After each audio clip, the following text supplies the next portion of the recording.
The Big Story.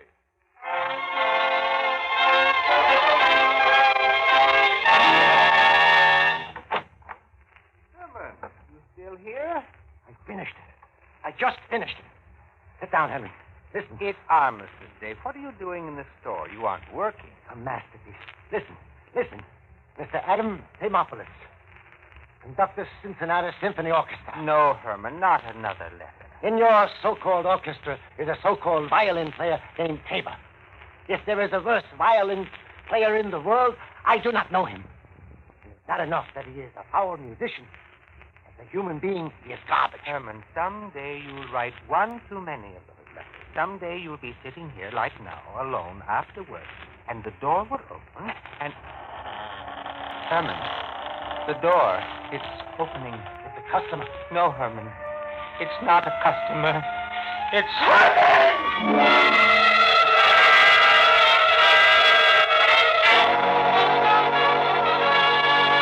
Cincinnati, Ohio.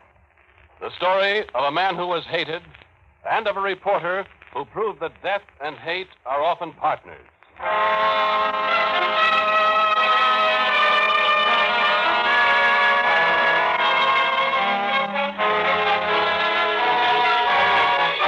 Now, the story as it actually happened. Tom Mercer's story as he lived it. Cincinnati, Ohio. You're a big man, Tom Mercer. 200 pounds big. 6 feet, 1 inch big. And because you're big and easygoing, you're a target, an easy mark. A couple of years ago, as a young reporter, you made a mistake. You took an ordinary death and called it murder. You went and solved that murder in print. And then it came out it wasn't murder at all.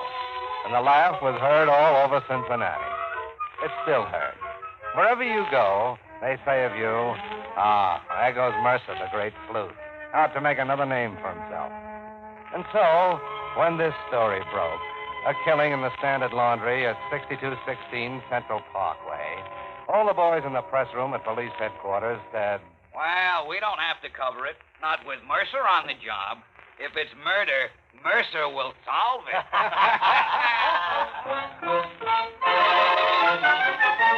You took the laugh and went down to the scene of the crime, the Standard Laundry. But the laugh followed you.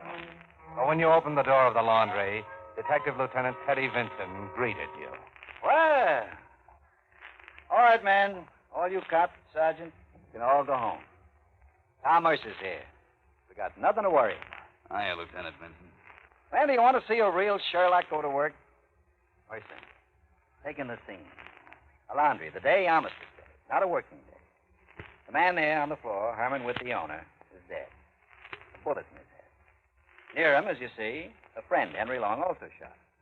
But not dead. Unconscious, but not dead. The gun. See the gun, Mercer? Gun on the floor between them. Also on the floor, $60 in $1 bills. On the table, a half-consumed bottle of wine. Give us your verdict, Sherlock. Cut it out, will you, Lieutenant Vincent? Haven't you solved it yet, Mercer? You're slipping. What happened? I just told you. What the owner is dead. Long, his so-called friend, badly wounded. The money, the bottle of wine, that's all there's to it. Can't you figure it out? No, I can't. What's your idea? Well, the great Mercer is stumped. What do you know? Mercer, I'll let you in on a secret. That man, Witt, was killed. How? How, he says. How? Why, your gun. That's how. Oh, please, Vincent, will you? Okay. Murder's no joke, is it? Well, there it is, open and shut. The two of them were friends. Like all friends, they got into a fight. Had a little too much to drink, got around to money, and that's all. Which shot Long, Long shot Pitt. QED. As we say on the force, solved. Can I, look around? Look around? Well, of course, Mr. Mercer. Look around by all means. No doubt we overlooked some special clue which proves the murderer was a left-handed Irishman. I think you're wrong, Lieutenant. Huh? How? Where's the other gun?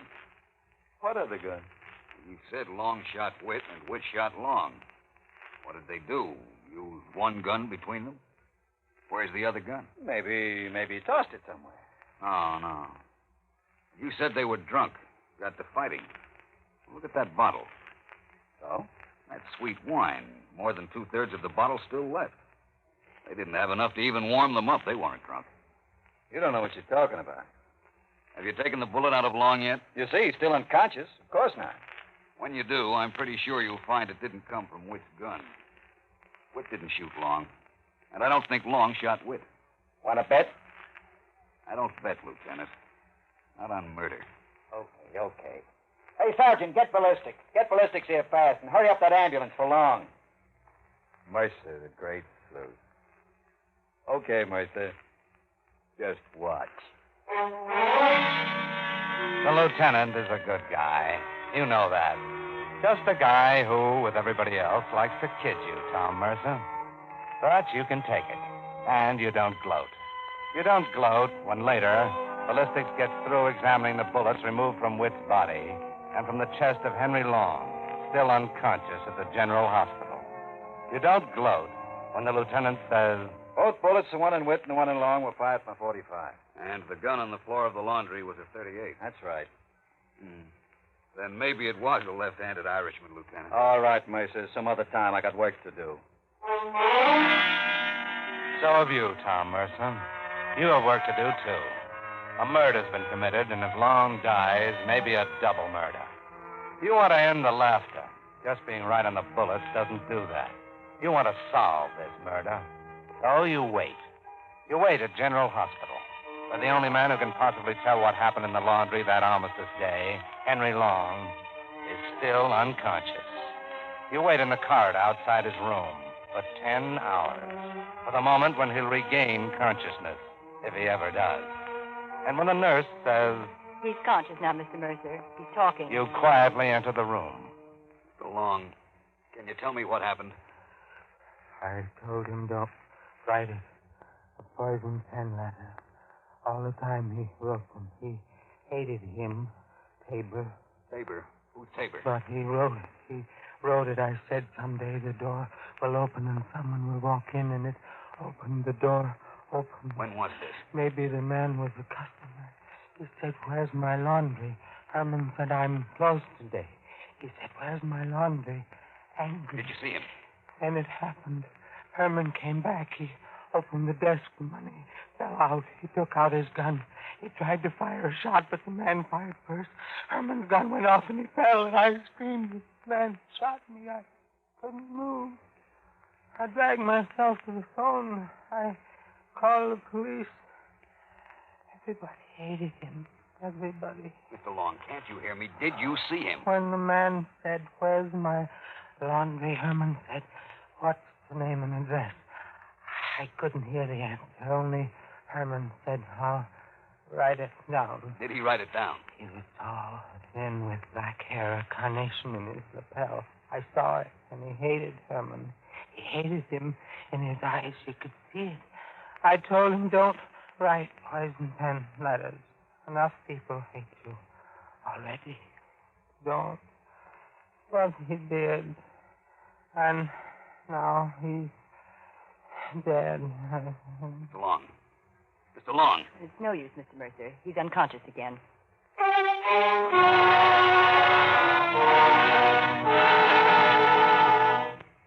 That's right. I was Mr. Witt's secretary. Taine's my name, Gloria Taine. He wasn't very well liked, was he, Mr. Witt? Are you kidding? How many friends does the skunk have? What do you mean? I'm not saying anybody'd kill him, but take Mr. Long, who was a friend of his. He cheated Long out of $2,000 a year ago. Anybody in the shop will tell you. He worked us like slaves. He never had a good word for anybody. Ever hear of a man named Tabor? No. Sure. I don't lie. He lied. He lied all the time. He lied to everybody and about everybody. I'm not sorry he's dead. And there are a lot more who feel the same way? Oh, everybody who knew him.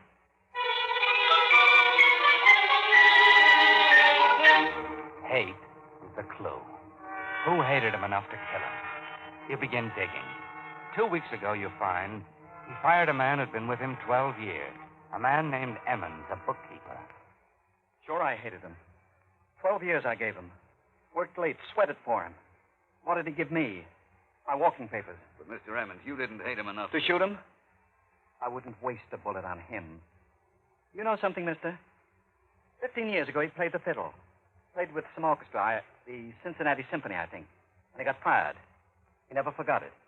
He kept writing letters, poisoned pen letters, every week, saying this fiddle was no good, that one was no good. That's the kind of a man he was. Take what he did to Tabor. Tabor? That's right. First violin in the symphony. He always said Tabor stole his job. He used to call him up in the middle of the night, 2 o'clock, and scare Tabor's wife. She had to go away to a sanitarium. He was nuts, mister. That's what he was. Wish he died years ago. Wish I never met him. What happened to Tabor's wife? His wife, I don't know. I think she died in the sanitarium. Tabor still with the symphony? Sure. Why? Oh, nothing. Nothing at all. Just an idea.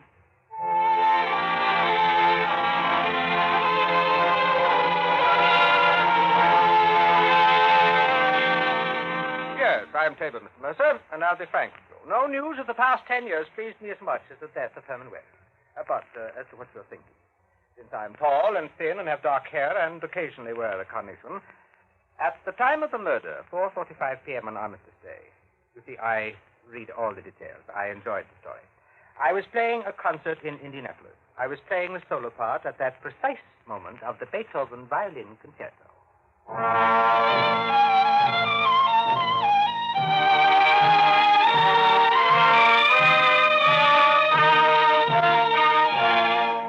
Dead end. Hate comes to a dead end. What now? Back at the laundry, still probing, still asking questions of Witt's secretary. Suddenly, she says, This is funny. What? This laundry slip. I make out all the laundry slips, but this ain't in my handwriting. Let me see it. 2231 Vine Street. You have a customer there? No, I checked it. That's what's funny. Is this his writing? Whose? Mr. Witt's. Hey, that's right, it is. Where'd you find it? In his desk drawer, crumpled up Give it like... to me. Give it to me quick.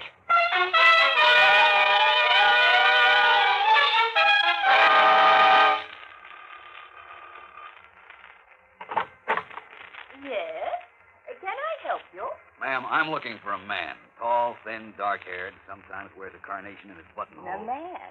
Oh, dear, no. This is a boarding house for business women.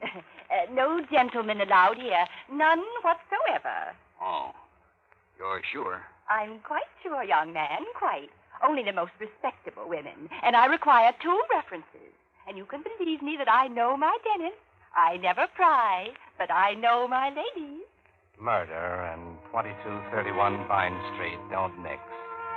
You walk down the steps, dejection written on your face. And on the sidewalk you meet, you would with your luck, Detective Lieutenant Vincent. Well, Hawkshaw, I hear you got it all wrapped up. Yeah, The secretary told me. 2231 Vine. No doubt when Witt asked him, the murderer gave his right address. Okay, Lieutenant, I was wrong. Wrong? You? Impossible. Listen, I'll give you a tip. That carnation in the buttonhole, remember? Well, I checked, and guess what? There's only several hundred florists in town selling carnations. Why don't you check them, Mercer? Why not? Go ahead.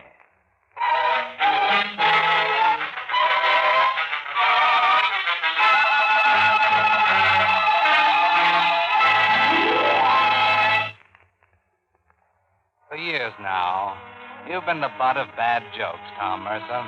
They call you Hawkshaw and Sherlock, Mercer the sleuth. And in the present case, it looks like you're going to make a fool of yourself again. For you, Tom Mercer, reporter for the Cincinnati Enquirer, have tracked down every lead in the slaying of Herman Witt, laundry owner. And every lead has led to the same place, nowhere. First, you went after people who hated Witt, an employee, the first violinist in the symphony orchestra. Each time, you drew nothing. Then the address on the laundry slip. Nothing. Less than nothing.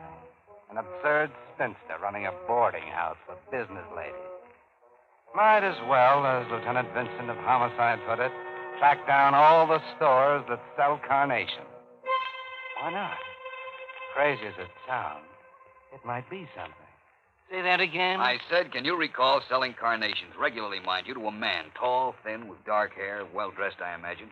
Fellow who bought carnations all the time would be well-dressed. And that's what I thought you said. What are you, a detective? Well, not exactly. On that wood killing, huh? Yeah, that's right. Well, I've heard of some pretty stupid things in my time, but if that's the way you fellas work, it's no wonder there's so many unsolved crimes in this city. Now, why do you say that? Why?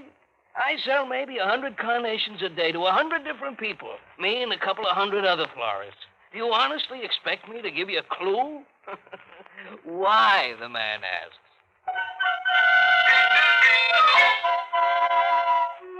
He's right. Of course he's right. You were grasping at a straw and hoping you'd come up with the answer. The carnation idea is crazy. You give it up. And then, on your desk at the paper, a day later, is a message. Call Miss Eulalie Rinka, City 7113. The address is 2231 Vine. 2231 Vine. Eulalie Rinka, the lady who runs the boarding house for businesswomen. You don't call. You race over. Now, mind you, I don't pry into the affairs of my tenants. I understand, Miss Rinka. And I'm very strict in my requirements. 2 references are essential. Yes, so you told me. Well, after you were here, mind you, I don't pry, but I did do a little inquiring, and, well, after all, it was a murder now, wasn't it? That's right, a murder. Well, the lady on the 3rd floor rear, Miss Sands, a very sweet old lady. Yes. She's really secretly married and estranged from her husband. Can you imagine? Is that all you found? Quite the contrary. That was only the beginning. And Miss Curtis on 2nd floor front. She drinks. I found, can you believe it, 6 empty whiskey bottles in her bureau drawer, the bottom drawer. Look, Miss Rinka, I haven't told you all. Then there's Miss Bascom, 1st floor rear. Very quiet. A sweet person, really. I've got to get back She's to the a confidential secretary. But I'd never hire her. Do you know what, Miss Mercer? She keeps live mice. Not at all. But she has a 45 automatic in her desk drawer. What? I had my handyman in, and he told me it was a 45 caliber. Is that the word, caliber? Yes. A 45 caliber automatic revolver in her desk drawer.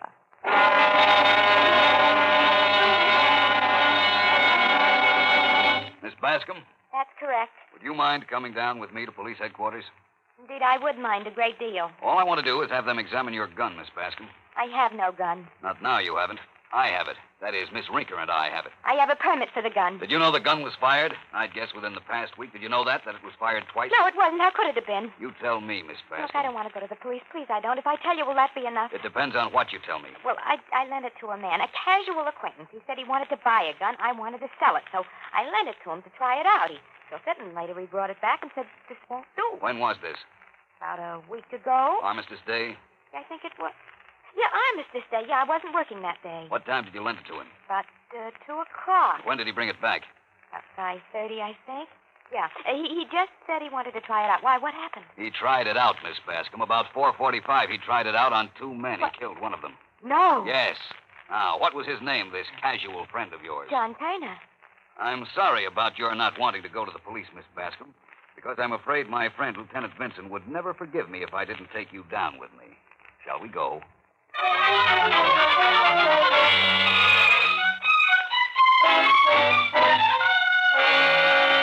That's its picture, Miss Bascom? Yes, sir, Lieutenant. There's no question. This is the man. If you don't mind, Mercer, let me do the asking. Sorry.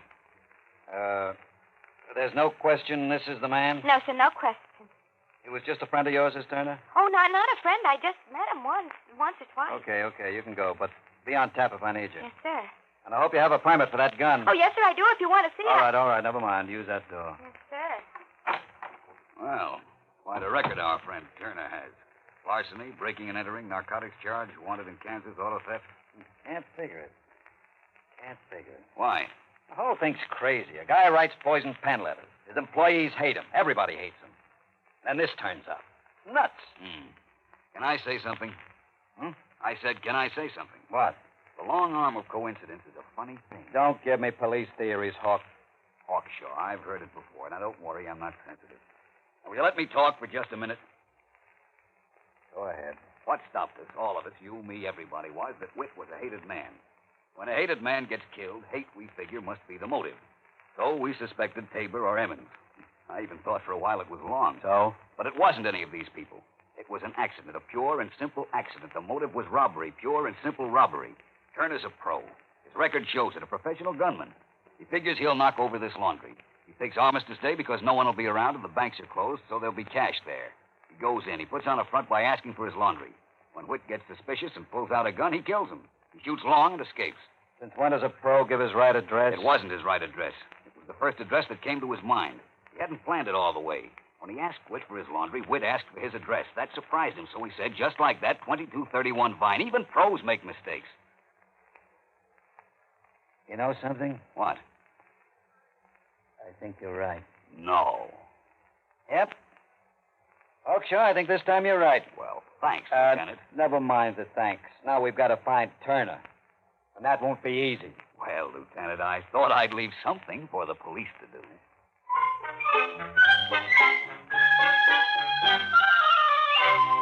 The laughter connected with your name, Tom Mercer, goes out of people's voices.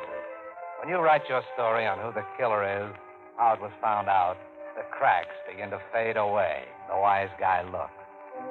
And then the dragnet goes out. John Turner. Tall, thin, dark-haired, carnation in the buttonhole.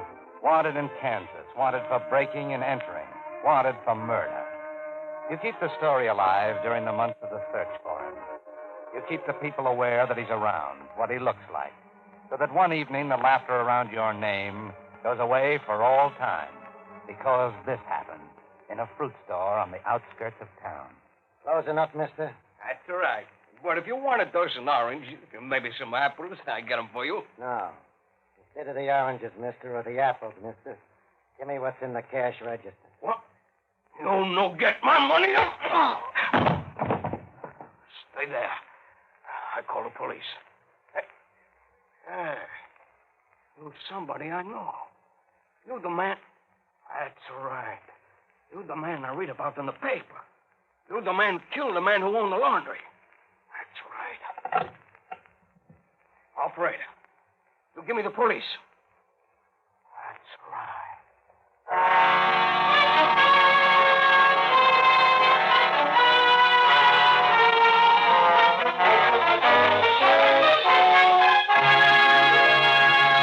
Now we read you that telegram from Tom Mercer of the Cincinnati Enquirer. Killer in tonight's big story was arrested and brought to trial for the murder of the laundry owner. During the trial, I visited him in jail and asked why he had been foolish enough to give a traceable address at the time of the holdup. He replied, I was a little rattled then, but the chief trouble all my life has been that I can't help telling the truth. Inherently, I am an honest man. He was convicted and subsequently died in the electric chair.